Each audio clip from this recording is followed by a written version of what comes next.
A gente te conta que 56% dos brasileiros querem o fim da reeleição para os cargos de prefeitos, governadores e presidente da República. O Senado debate a proposta. A Assembleia Legislativa do Paraná anuncia novas regras para punir deputados estaduais. Esse texto vai tramitar pelas comissões da Casa. A Federação das Indústrias do Paraná lançou um site, uma plataforma para que você possa monitorar como estão as obras prometidas pelos pedágios aqui no estado em tempo real. E o governo do Paraná quer que condenados paguem custos de investigações. Essa proposta ainda vai receber ajustes antes de ser analisada na Comissão de Constituição e Justiça, na Alep. Tudo isso e muito mais a partir de agora. Vem junto.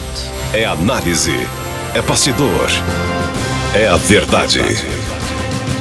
RIC Notícias Opinião, na Jovem Pan News. 4h13. Uma pesquisa Quest divulgada hoje mostra que 56% dos brasileiros apoiam o fim da reeleição para prefeitos, governadores e presidente da República. Outros 37% são contra acabar aí com a reeleição e 7% não souberam ou não responderam. A medida é um cabo unindo ali, né, de maneira bastante rara, inclusive apoiadores de Lula e também de Bolsonaro.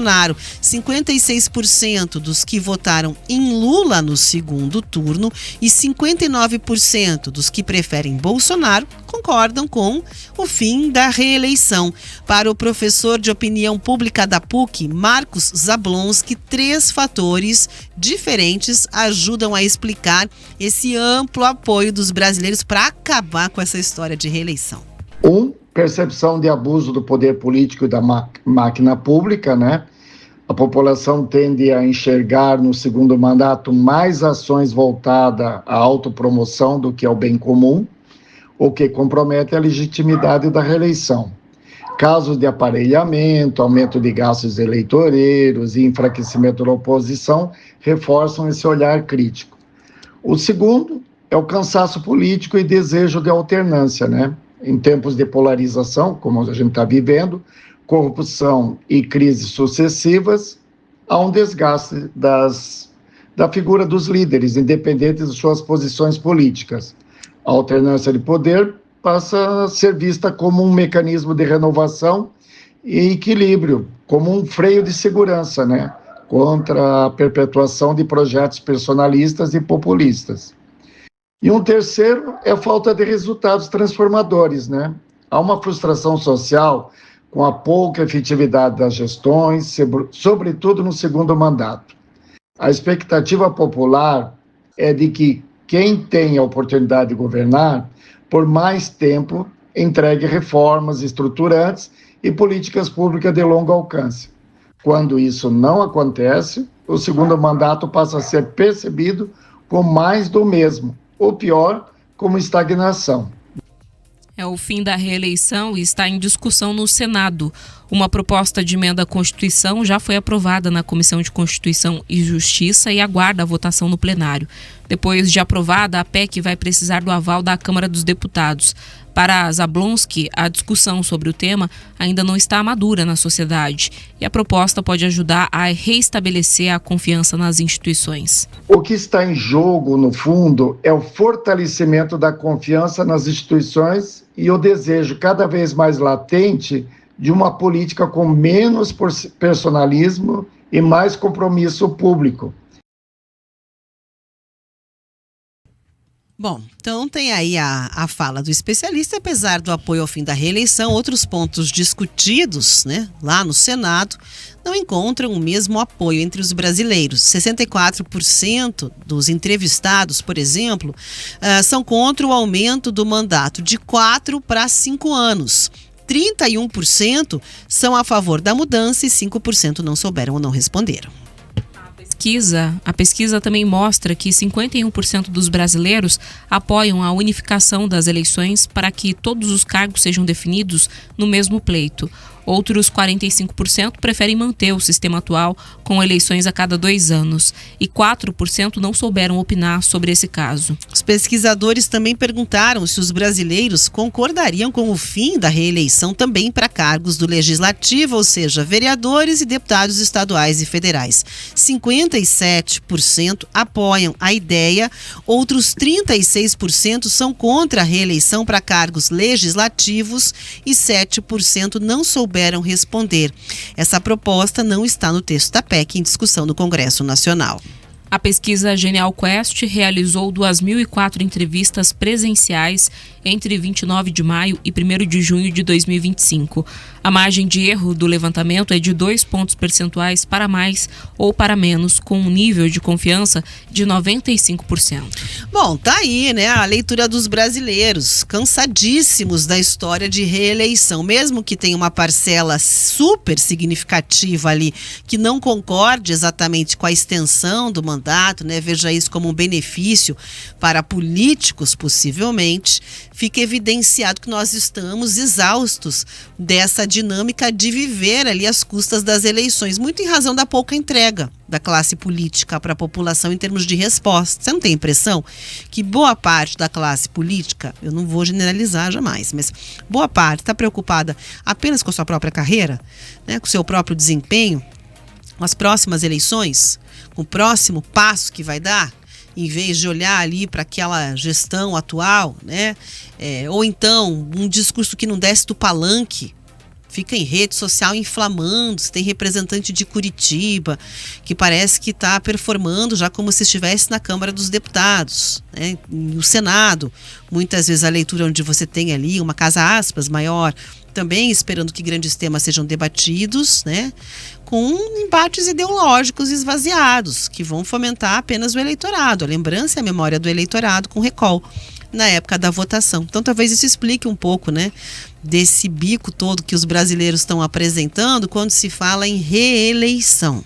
E a proposta no Senado segue sendo discutida exatamente para buscar ali essa visão. Será que iria melhorar a nossa condição, espaçar a presença também do eleitor, né? Uma outra sinalização importante que eu me recordo agora é a questão, por exemplo, das pessoas desinteressadas em participar do processo eleitoral. Né? A abstenção recorde, cada eleição parece que a grande vencedora é a abstenção. Então, tem desempenho, inclusive, de candidatos que chegam em primeiro lugar ali no fim do primeiro turno.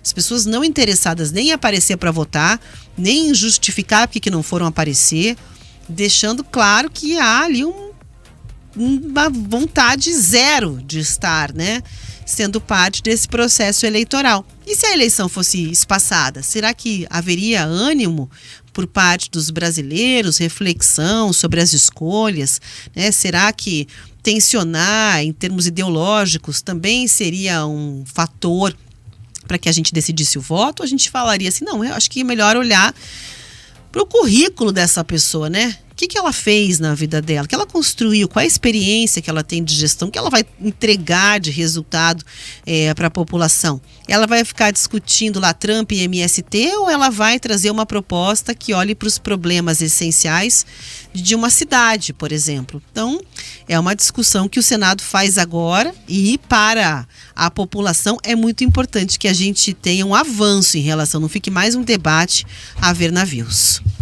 Pois é, Rafa, o próprio Fernando Henrique Cardoso já fez um meia-culpa, né, em relação a essa questão de se criar a possibilidade da reeleição aqui no Brasil, né? Ele diz que tinha em mente o que acontece nos Estados Unidos, mas entretanto, né, imaginar que os presidentes não farão o impossível para ganhar a reeleição é ingenuidade, e de fato o é. A gente vê que a população inclusive tem esse entendimento quando a gente olha para os resultados dessa pesquisa que ouviu aí 2.004 pessoas. A gente também pergunta para você que está na nossa audiência a opinião, deixa ali registrado nos comentários. Mas é importante também, Rafa, entender o timing, porque como o nosso entrevistado, que é especialista em opinião pública, bem pontuou, não é uma discussão que está madura o suficiente na sociedade. Você vê que há, sim, uma concordância, inclusive em espectros políticos distintos. Então, tanto a maior parte do eleitorado de Lula quanto a maior parte do eleitorado de Bolsonaro são a favor do fim da reeleição, mas tem vários outros aspectos dentro dessa lei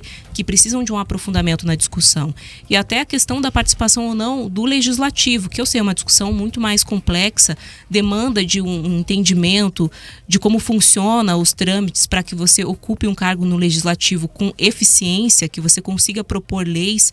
E aí eu faço aqui até uma sugestão, Rafa, porque hoje esse desinteresse da população em relação à política se deve muito também por não haver um entendimento de como as coisas funcionam. As pessoas acham que não ir votar é um protesto, quando na verdade o que elege são os votos válidos. Então você na verdade abre mão de um direito. E mais do que isso, né? As pessoas, elas recorrem às vezes a um vereador, a um legislador e também um deputado estadual, deputado federal, para conseguir, por exemplo, acesso a uma vaga em creche, para conseguir um atendimento imediato numa unidade de saúde, porque não entende qual que é o papel do vereador, que muitas vezes, inclusive, comete esse estelionato eleitoral de dizer que conseguiu aquilo que não cabe a ele conseguir, de dizer que vai fazer aquilo que não cabe a ele fazer. Claro, tem um trabalho de articulação, pode fazer indicações, e aí, pensando naquele território a que ele é responsável de fato, que o elegeu, diferente do que a gente vê aqui, por exemplo, o vereador que fica fazendo indicação para a Justiça Federal, para o governo federal. Então, talvez caiba ao Tribunal Superior Eleitoral, aos TREs, fazer uma campanha realmente de marketing nas redes sociais, na televisão, alertando as pessoas, educando as pessoas sobre qual que é o papel do legislador, qual que é o papel do executivo, qual que é o papel da justiça, para que a gente possa saber, inclusive, a quem cobrar. Quando a gente tiver esse amadurecimento dessa discussão, porque aqui, falei tudo isso, esqueci de pontuar, né? A maior parte dos eleitores, 57%, também disseram que querem o fim da reeleição para o parlamento. O que é realmente bastante preocupante. A gente deu há poucos dias o resultado de uma pesquisa que demonstra que os eleitores reprovam, acham péssimo ou ruim o trabalho de mais de 40% dos deputados, de quase 50% dos senadores. É um percentual que ultrapassa, inclusive, se eu não me engano, 44% e 47%, o de desaprovação do STF, que não são cargos eletivos. Seria mais natural, de fato, que houvesse essa desaprovação. Inclusive porque a gente está falando de um processo que deve ser técnico e que muitas vezes é avaliado pela população como sendo um processo que acaba sendo contaminado pela política. Mas e os deputados?